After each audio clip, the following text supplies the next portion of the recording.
ஆந்திர மாநிலத்திலிருந்து கஞ்சாவை மொத்தமாக வாங்கி வந்து அதனை சிறு சிறு பொட்டலங்களாக பிரித்து சென்னை புறநகர் பகுதியில் விற்பனை செய்ய முயன்ற இருவர் அதிரடியாக கைது செய்யப்பட்டனர். வண்டலூர் மீஞ்சூர் வெளிவட்ட சாலையில் பிரபல தனியார் கல்லூரி அருகே நேற்று சந்தேகத்திற்கிடமான வகையில் இருவர் சுற்றித் திரிவதாக தாம்பரம் மதுவிலக்கு போலீசாருக்கு ரகசிய தகவல் கிடைத்தது. அதன் அடிப்படையில் விரைந்து சென்ற போலீசார் அந்த நபர்களை மடக்கி பிடித்து அவர்கள் வைத்திருந்த உடைமையை சோதனை செய்தபோது அதில் சிறு சிறு பொட்டலங்களாக சுமார் 45 கிலோ கஞ்சா இருப்பது தெரியவந்தது. அவற்றை பறிமுதல் செய்த போலீசார் கடத்தலுக்கு பயன்படுத்திய மினி லாரி ஒன்றையும் பறிமுதல் செய்து சம்பந்தப்பட்ட இருவரையும் கைது செய்தனர்.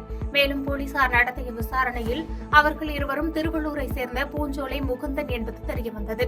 இதனைத் தொடர்ந்து போலீசார் தீவிர நடவடிக்கை மேற்கொண்டு வருகின்றனர். பாதகம் செய்பவரை கண்டால் நாம் பயங்கொள்ளலாகாது பாப்பா. மோதி மிதித்து விடு பாப்பா, அவர் முகத்தில் உமிழ்ந்து விடு பாப்பா.